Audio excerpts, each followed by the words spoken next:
So here we are. Welcome to episode 1, the Finals Drought.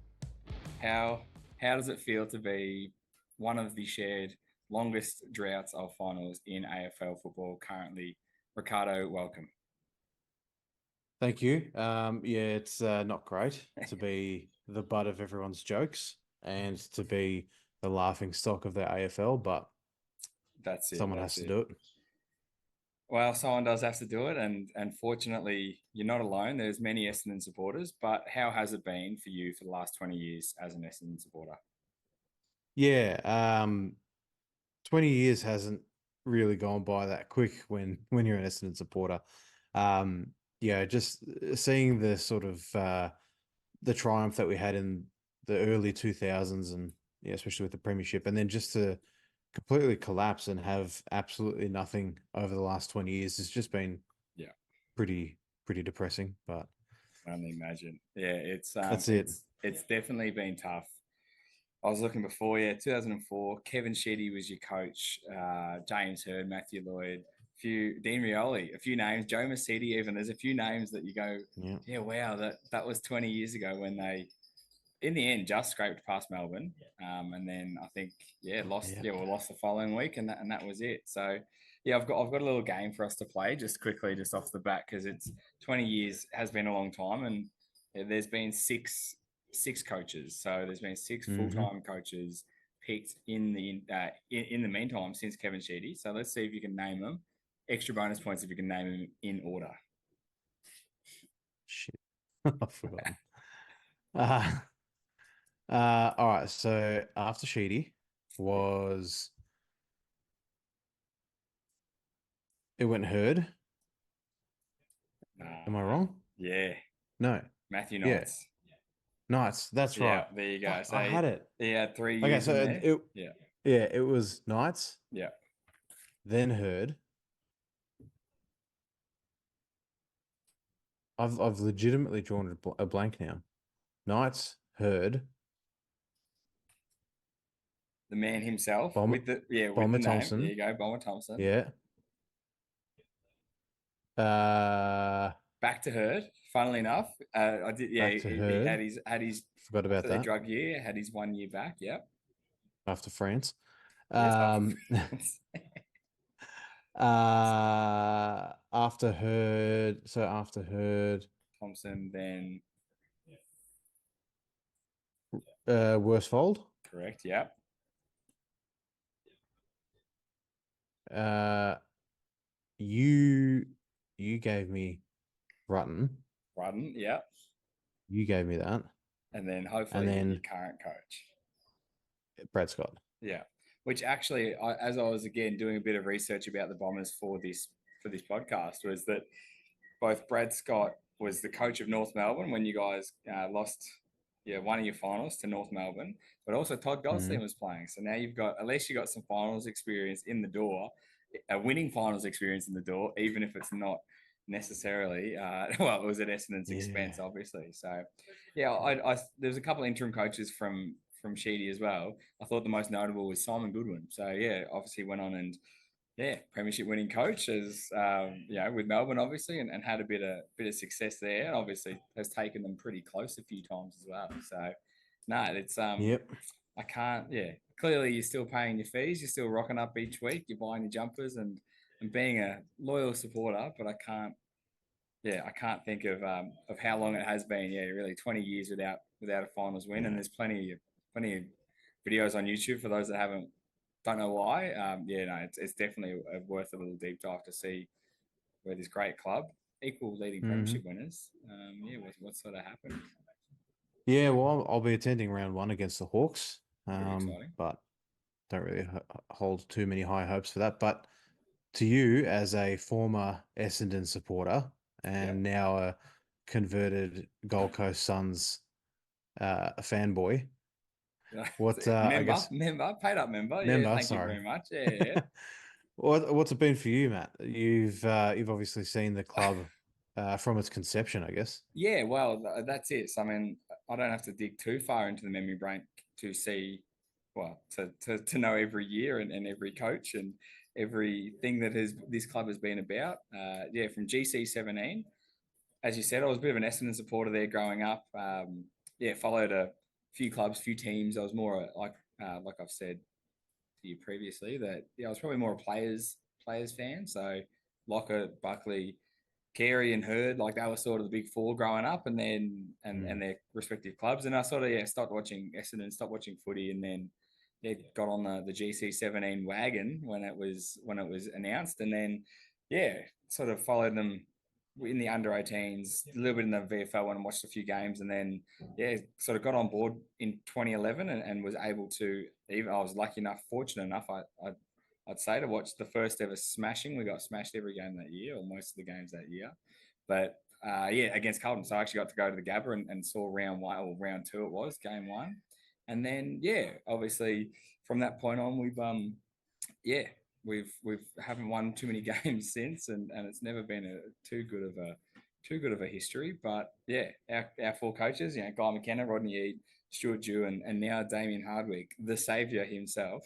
But we'll talk more about this year coming. So, that's sort of me. I mean, I was, I guess why I go for Gold Coast, and it's always probably been the big question, has been, I think, like I said, I'd sort of fallen out of love with AFL, and then when they, and out of love with Essendon, and then when they announced the new club, I thought, oh, this is an awesome opportunity to sort of start afresh and just watch a team grow, and I thought it would be easier because you don't have that emotional history to it. And no, I've had many a sad day, many a sulking season. As my wife said when I went to start this podcast, she's like, well, and then we've seen the recent practice games, preseason games, and she went, it doesn't matter what happens each year. Now, she's not an AFL supporter in any way, shape, or form. She doesn't watch it, doesn't understand it. She has a team, but she gets confused between the Dockers and the Power. So it's not like she's like, 1 week she's going for Freo, next week she's going for Port Adelaide. She likes saying pair, I think, is the attraction there. But and maybe it's the colours. But even then, even her with her limited AFL experience, she went, it's the same Suns, it's the same season. It's like, why do you expect it to be any different every year? It's now going to be another 6 to 8 months of you just being sad every weekend. And that's sort of, look, at least it's consistent, and at least we're all consistent. But the why was sort of that. I've then been lucky enough to work for him a little bit for a couple of years there, and was doing, or volunteering really. It was probably more the work experience was more what I did. But it was cool to see the inner sanctum, and that really sort of helped build my love for the club. How about yourself? Obviously, Essendon being one of the big Victorian clubs, why do you still go for them, but what attracted you, what connects you to Essendon? Well, my dad was a massive Essendon supporter, and he's actually got a plaque outside Windy Hill. Oh wow! So for my family, there was no real objection. You either went for Essendon or you didn't live in that house. Even if you didn't watch footy, you're not in the house. Exactly. But look, I've been a loyal supporter since since as early as I can remember. I vaguely remember at 8 years old, the 2000 grand final, my dad screaming at the TV, Nice. And then ever since then even before then, I was just been hooked on footy, and I'm not the smartest footy guy in the world, but I still love the game. It's good fun to watch, and I'm not going to sit here and tell you it's been easy, but at the same time, when you've got that sort of loyalty to the club, and the club's got the loyalty to the members, which they do. Otherwise my dad's name wouldn't be outside their headquarters. Even though it's Tullamarine now, but anyway. So I think I've just always had that passion for the team, and through thick and thin, that's what it's all about, really. Just wasn't really expecting the thin to last as long as it has, but that's all right. Well, and similar to the Gold Coast, we get this promise every year that we're going to be better and better and better, but it's the same shit. You lose the games that you're expected to win. You win a handful of the games that you are the underdog in, and you might be competitive for some of the games. And if you're lucky enough to scrape into the top 8, you end up bombing out in the first week of the finals, and see you later. Good luck next year. Yeah, I mean, I can definitely talk to that. Like you say, from a Gold Coast perspective, is that it almost feels like the wins you get, you're always the underdog, and you've almost caught the other team on the hop, and you sort of it's a massive rush because you're like, oh, we won the game we weren't supposed to. But every single time, and I can remember throughout less so Eid, we just didn't win under Eid. But but under Stuart Dew for the last 3-4 years, is that like every game that we were the short favourites for, I was worried going in, and we'd almost lose most of them because you're right. It's almost like we can't play with the expectation on us, but then you'd steal a few underdog games, and I was just looking like last year there was a point halfway through the season, um, you were 8-5, having started the season well. We were 6-7, so again and there was no point in the season last year where Gold Coast was actually ahead of the ledger, which is nice. But the back end of the season, Essendon's gone 3-7 to just bow out of finals. Gold Coast went 3-8, so obviously you guys had a buy in there, and that sort of sums it up. You go, well, even at the midway point, we're sort of there. We're not really pushing for finals. So I think after round 3, which I know you shouldn't be looking at the ladder until at least round 6, but round 3 we were sitting at the top of the ladder. I think it was.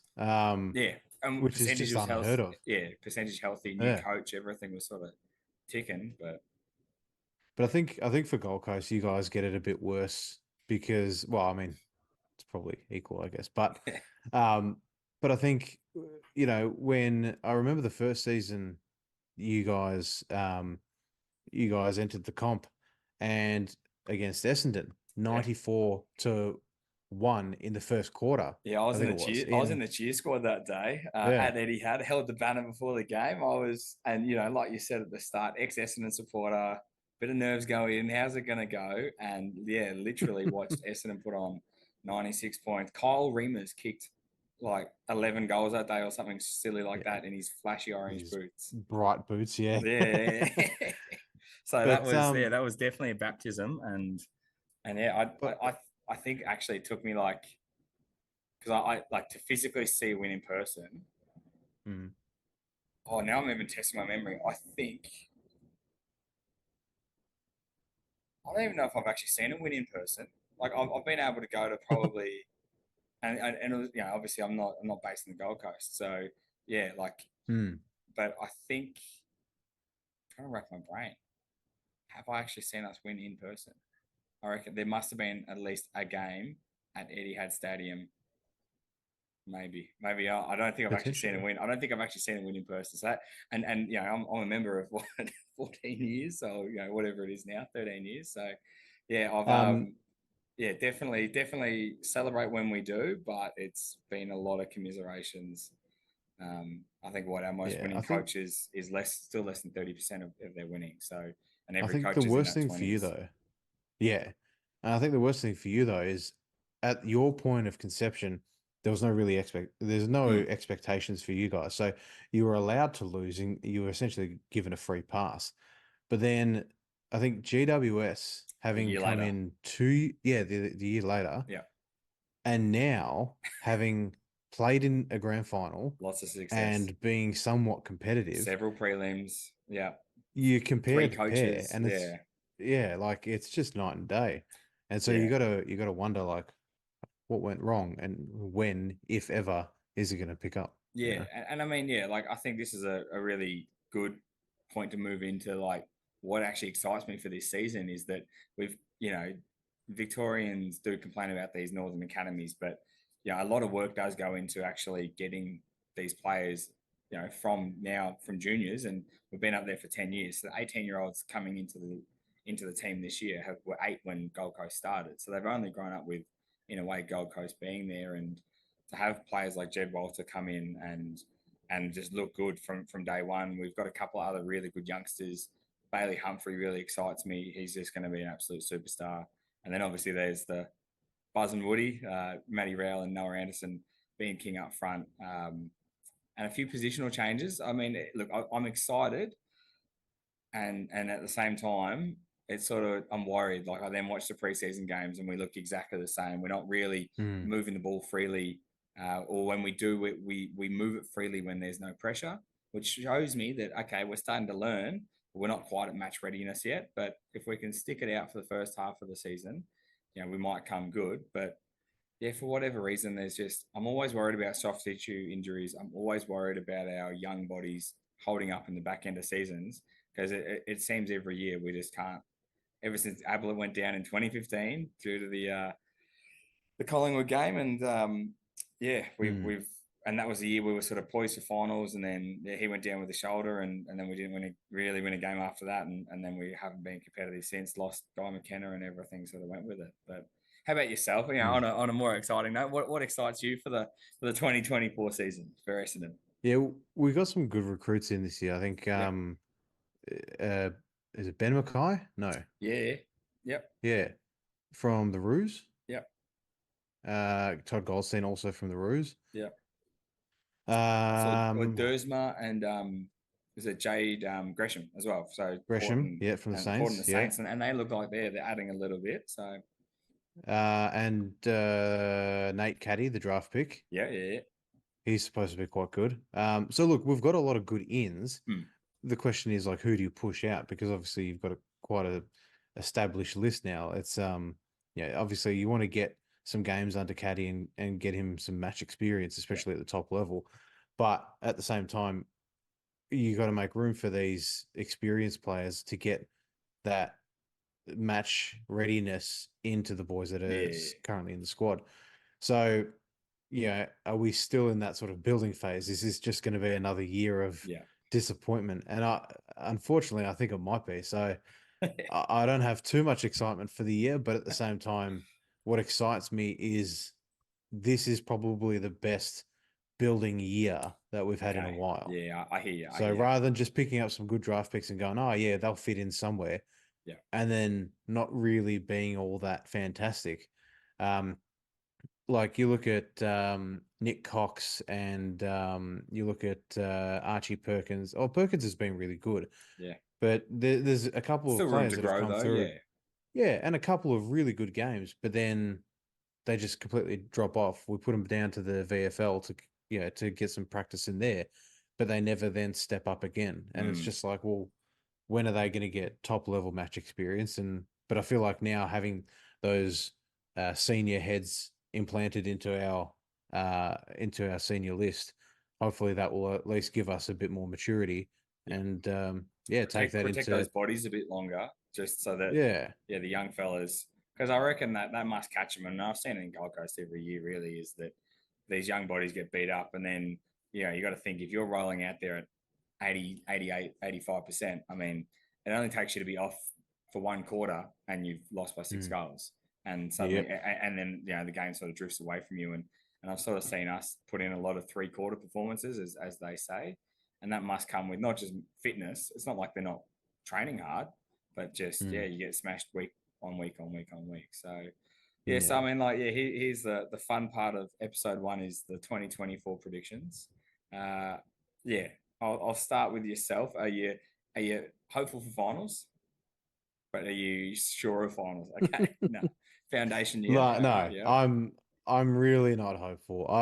I don't see I don't see us beating many teams. yeah, I see us competing. okay, I just don't see us getting over the line. I think even Zaharakis in a I think a talk they did with I can't remember the podcast that he was included in, but even he said that the Bombers this year just need to focus on being competitive. mm, If they win the same sort of amount of games that they did last year, then that's yeah, it's disappointing, yeah. But if there aren't those blowouts that we saw last year, mm, losing by 40, 50, 60 points, then at least there's some promise going into the year after going, well, we were competitive. Our yeah, percentage isn't that abysmal that in the years to come, if we are competitive and we do win those games by a couple of points and we have a better win to loss ratio, then yeah, shit, we'll definitely compete for the finals. yeah. So Well, I know like it's sort of a bit of a trend across teams, and I think you've summed it up really well for probably both of our clubs in that they're not likely to make finals, but it's just reducing that difference between your best and your worst to then not have those big blowout losses and everything's a bit mm, more competitive consistently. because I think you look at it, whether it was Adelaide a couple of years ago, Carlton the year before that, even Collingwood before they've now gone on and had their amazing run, is that the year before they explode, they've got all these losses that are in sort of around that 10 points and under mark. And yeah, they're losing the games, but it's almost like they're readying themselves for the next year and they're getting that, how do we stay competitive for 4 quarters? And all we've got to do is then just learn like the little cherry on top. Whereas it feels like for years, it's like we'll get it right one week and then get it wrong the next week, get it right one week, get it wrong the next week. We'll get it wrong for 3 weeks in a row, and then your season's kind of, sort of getting smashed. So yeah, I unfortunately, that's the thing. I'm also not predicting finals for me. So Yeah, and I think last year as well was a really good testament to how valuable each game is. I think the between 5th and 12th or whatever it was, were only a couple of points, and the percentages were all over the place because there were there were those blowouts. But when you're looking at the difference between 7 spots in the ladder being only a couple points, then the percentage becomes a very important part in your competitiveness. And I think when you're losing by 50, 60 points, you can't expect to play finals. No. And be competitive. So because your percentages get smashed out. Like I was looking at it, and like just to sort of back up what we're saying here in terms of that foundational period, or what you were saying even about just Essendon, is that you're now at a point where your average games are sort of 75.5. Gold Coast is 69.6, so 69.5, and we're both sort of around that sort of 70 game mark, and now you're going, okay, give them another season, and now everyone's around the 100 game mark. Maybe it's going to be, once you've got that 100 game mark into everyone, you can then start to go, well, who are the top liners that we can now attract to the club with a 100 game average sort of team with 25-year-olds with mature bodies? Let's start pushing for finals. Let's start pushing for, let's break the drought. Really, that's what we're trying to do here. Let's end this podcast, but it sounds like we might be doing this for a couple more years, like you said. Yeah. So until we old and grey. Well, because that's it. Like, I don't just mean this finals drought for making it. I mean finals drought for winning one. So let's not just get there. Let's not just show up. Let's compete. Look, I think this is a really good point just to wrap up this show now. And let's just black, white, yes, no.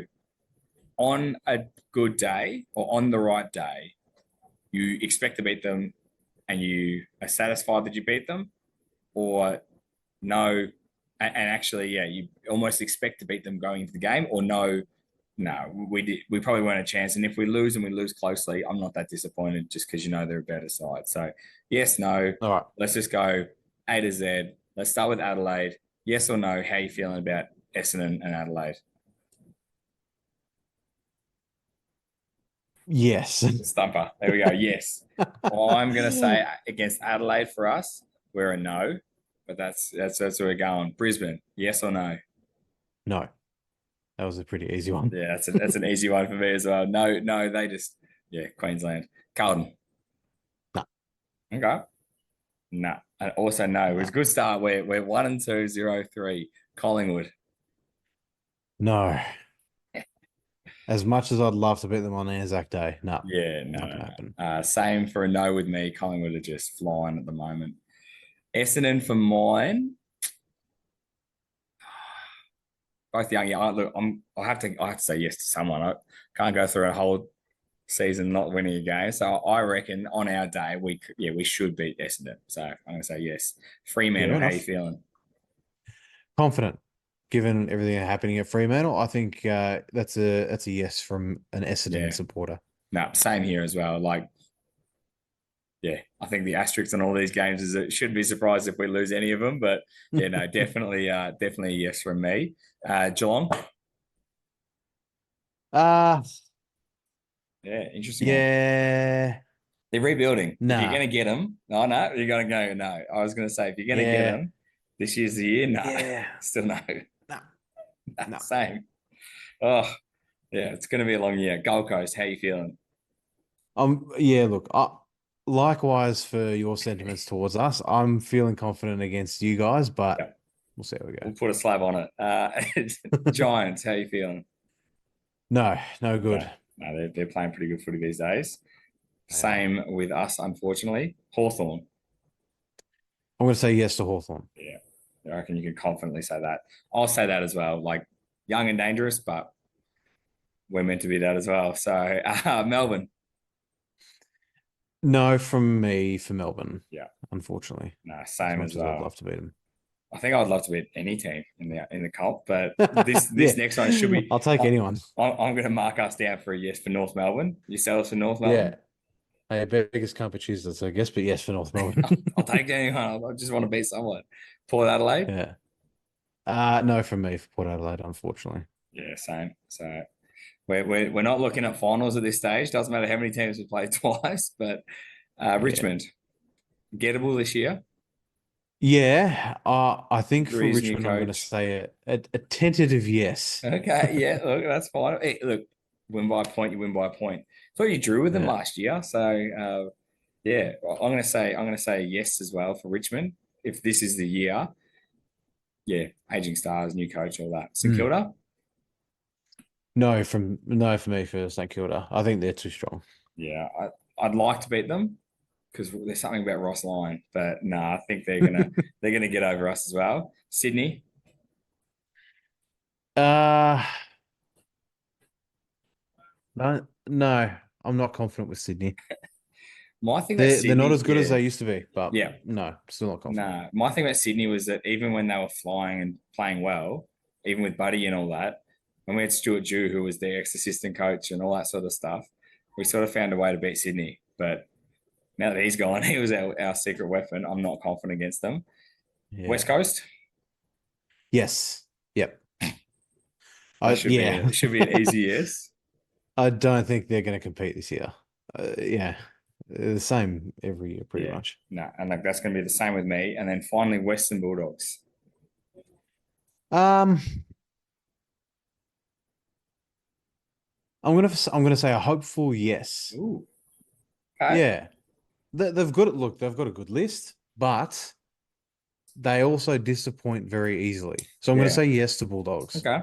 So you've gone 7 and 10. Basically, is your ledger against all the other teams. That's expected. I'm 6 and 11, so we're not in good position. So unless we're playing West Coast and North Melbourne several times in the year, I don't think we're playing finals. I would love to, and I would love to have this awesome podcast, this journey, be done this year. We've broken the finals winning drought. From one of our teams. I don't really care. Just Essendon or Gold Coast, give me a win somewhere. Yeah. But unfortunately, maybe we just end one episode for 2024, and we'll see everyone in 2025 when we're actually a chance to win. And if all else fails, at least we've got the Melbourne Storm to go for. So they can win finals at least. Even they've passed their prime, I think. But anyway, we'll see. At least they're not disappointing. Look, Rick, thank you very much for episode 1. We'll get this out there. We'll get on to episode 2 with hopefully a Gold Coast win in round 0 and leading into your round week 1 and see how everything's tracking. But all the best again, mate. Thank you very much, and have a great night. Thank you. You too, mate. Appreciate it.